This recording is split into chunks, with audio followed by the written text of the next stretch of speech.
Welcome to CourtSpiral, where truth is stranger than fiction. Today, we're diving into one of the most shocking legal battles that will leave you questioning everything you thought you knew about justice. In the world of the rich and powerful, no one is beyond the law, but sometimes the law itself becomes a game where the stakes are higher than we can imagine. Let's take a look at how the case of Martin Stone unfolded, a name that once resonated with success but is now synonymous with scandal and legal turmoil. Martin Stone, an enigmatic billionaire with a reputation for philanthropy and innovation, rose to prominence in the tech industry, amassing a fortune that seemed unshakable. His companies were at the forefront of groundbreaking technologies, and he was often seen as a visionary, a man who could do no wrong. But beneath the glimmering surface of success lay a web of deceit that would eventually unravel, leading to what many would consider a cautionary tale of greed and ambition gone awry. The story begins with a luxurious gala, an annual event that Stone hosted to showcase his latest ventures and to gather the elite of the business world. As guests mingled, sipping on expensive champagne, the atmosphere was electric with excitement. Yet behind the scenes, a storm was brewing.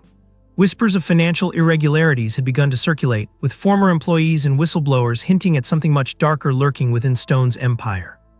As investigators delved deeper, they uncovered a series of dubious transactions involving billions of dollars. It became clear that Stone had engaged in insider trading, manipulating stock prices and leveraging confidential information to his advantage. The legal team representing the federal government wasted no time in filing charges, signaling that the days of carefree opulence were nearing an end for the billionaire.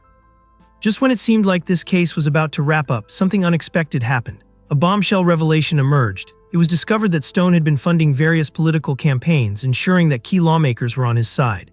This strategic maneuver not only shielded him from scrutiny but also positioned him as a formidable player in the world of politics.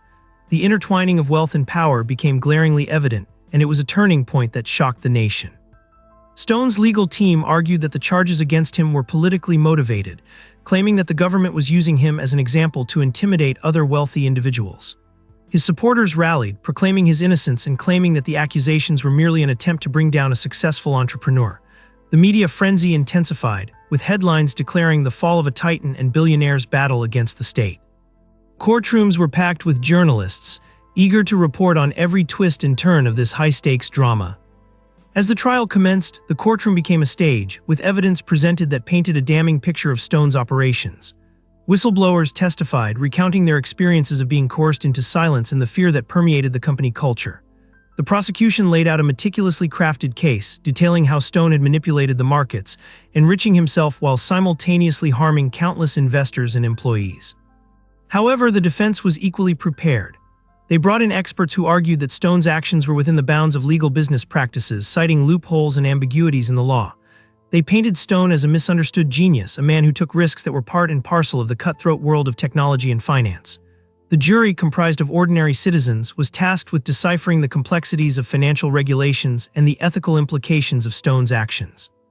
As the trial progressed, it became clear that this case was not just about one man's fall from grace, but rather a reflection of the broader issues surrounding wealth, power, and accountability. The courtroom drama highlighted the often blurred lines between legal and illegal, ethical and unethical.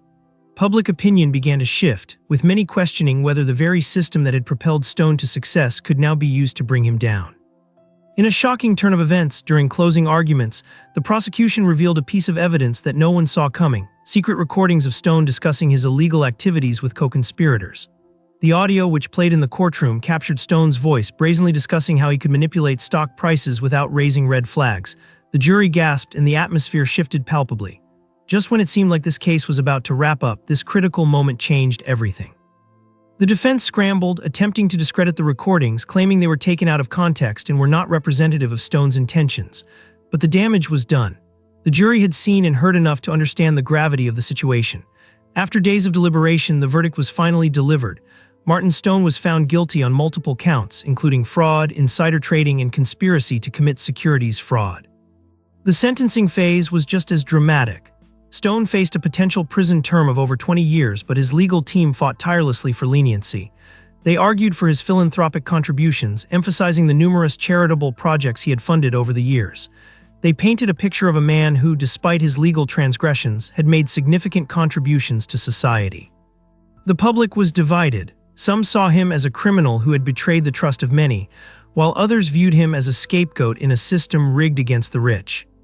In the end, justice prevailed, but it left behind many unanswered questions. Was the verdict truly fair, or was there more beneath the surface? The case of Martin Stone ignited debates about wealth, accountability, and the very nature of justice in a capitalist society. It revealed the complexities of a system that often protects the powerful while punishing the vulnerable. As the dust settled, Martin Stone's name became synonymous with a cautionary tale of overreach and the consequences of unchecked ambition. His story is a reminder that the rise and fall of wealth can happen in the blink of an eye, and that the law, while designed to protect, can also become a weapon wielded against those who believe they are untouchable. The implications of this case extend far beyond one individual. It serves as a stark reminder of the delicate balance between success and legality, and how quickly that balance can tip. For every billionaire who thinks they are above the law, there is a reality waiting just around the corner, where the consequences of their actions can come crashing down. So what do you think about this case? Was justice truly served, or did the system fail? Let us know your thoughts in the comments below, and don't forget to subscribe to CourtSpiral for more shocking stories from the world of law. Don't forget to like and subscribe to CourtSpiral. We're back every week with new shocking stories. Let's continue exploring just how unpredictable justice can be.